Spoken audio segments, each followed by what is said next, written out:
नमस्कार, म काजी। आजबाट ओल्ड T20 क्वालिफायर टुर्नामेन्ट सुरु हुँदैछ र यस टुर्नामेन्टमा सबै 9वटा टिम रहेका छन् र 3वटा ग्रुपहरू रहेका छन्।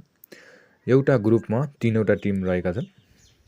नेपालको कुरा गर्नुपर्दा चाहिँ नेपाल ग्रुप 2 मा छ र नेपालले ग्रुप स्टेजमा जापान र कुवेतसँग खेल्नुपर्नेछ।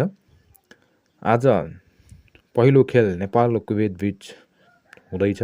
नेपाल र कुवेतको T20 आई रेकर्ड हेर्दा 3 चोटि यी टिम बीच भएको खेलमा नेपालले 2 खेल जितेको छ र 1 खेलमा कुवेतले जितेको छ। र जापानसँग भने नेपालको यस टुर्नामेन्टमा पहिलो खेल हुनेवाला छ।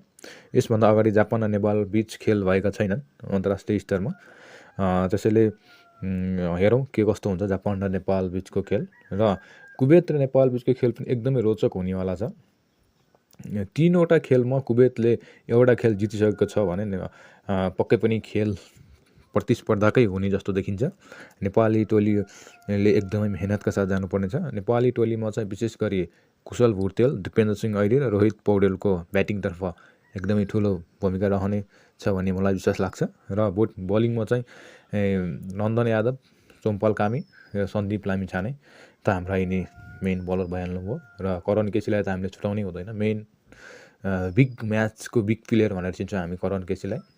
र यसै गरी हाम्रो नेपाली टोलीले यस टुर्नामेन्टमा एकदमै राम्रो पर्फर्मेन्स गर्यो भने नेपाली टोली T20 आई वर्ल्ड कपमा फेरि छनौट हुने सम्भावना एकदमै प्रबल देखिन्छ।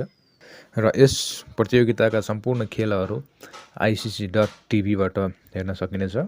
नेपालको खेल पनि यहीबाट नै लाइभ प्रसारण हुनेछ, गएर चेक गर्न सक्नुहुनेछ। नेपाली टिमलाई साथ, सहयोग र हौसलाको एकदमै आवश्यक छ। नेपाली टिमको ऊर्जा भनेकै नेपाली दर्शक, नेपाली समर्थक भएकाले हामीले नेपाली टिमलाई एकदमै साथ, सहयोग दिनुपर्नेछ र हामी यस्तै साथ, सहयोगले गर्दा नै नेपाली टिमलाई विश्व स्तरमा हामीले चिनाइसकेका छौँ र अझै पनि चिनाउनेछौँ।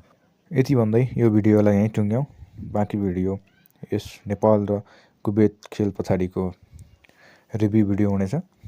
त्यति बेलासम्मको लागि बिदा हुन्छु। धन्यवाद।